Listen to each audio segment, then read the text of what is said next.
Does the level and composition of public spending depend on how a country's government is appointed or how its legislators are elected? Which economic and political forces pin down a state's capacity to tax its citizens or provide them with different services? Tim, Guido and I get this year's award for research on hard questions like these at the crossroads of economics and politics. It's an honor and a privilege to speak for all the three of us.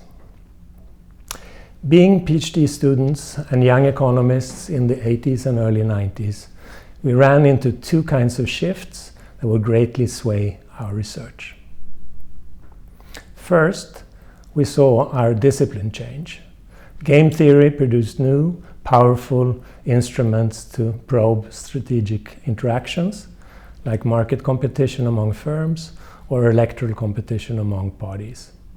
Further, empirical research became sharper as new quasi-experimental tools and practices spread from labor economics to other fields. In fact, both of these developments have been recognized by previous BBVA Foundation Awards. Second, we saw widespread real-world mess-ups in economic and political affairs. Sweden grappled with high inflation, a devaluation cycle, and large recurring government deficits. Italy was rocked by a repeated government crisis, while its public debt rose from 30 to 120% of GDP in 25 years. The UK suffered mounting social strains as the government tried to clamp down inflation from a peak of 25%. It seemed lame to see such episodes as random policy mistakes, but systematic explanations did not really exist. Inspired by real-world problems, I wrote some early papers with Lars Svensson and others on credible monetary and fiscal policies and on the political roots of deficits. Guido worked on related issues with Alberto Alesina, who might have shared our award but for his premature death just 3 summers ago. Meanwhile, Tim analyzed choices of policies and selection of politicians with Steve Coate and Ann Case. Of the contributions cited by the committee, let me just bring up 2 specific strands of research, one joint with Guido, one joint with Tim. Our early work stressed how voters who care about government services or redistribution choose among politicians who will ultimately choose these policies. But then, the rules of the political game should be critical, as they shape choices by both politicians and voters. Following this logic, Guido and I try to uncover how constitutional rules map into economic policies.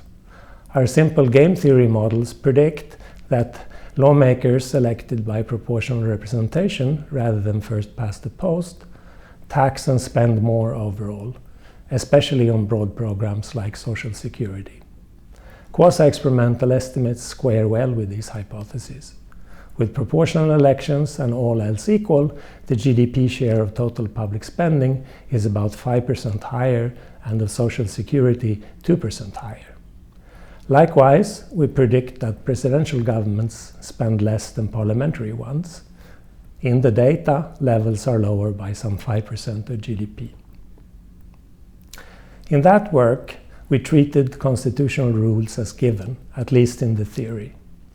But in a bigger picture, political institutions are chosen or built, so we wanted to investigate their drivers.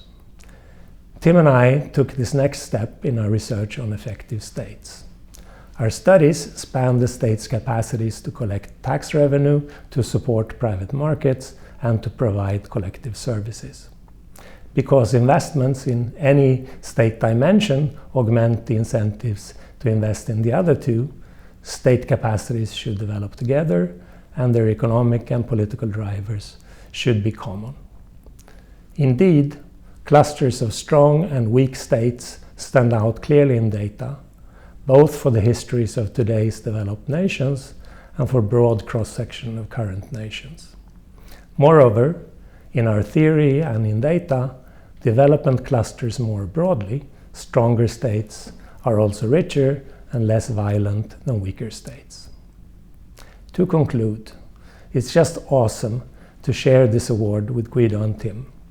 They are terrific scholars and my close friends. Our joint gratitude goes to the Foundation and the Prize Committee for honoring political economics, and to all other researchers who have helped advance this field. But our deepest thanks go to our families for their unconditional and unwavering support.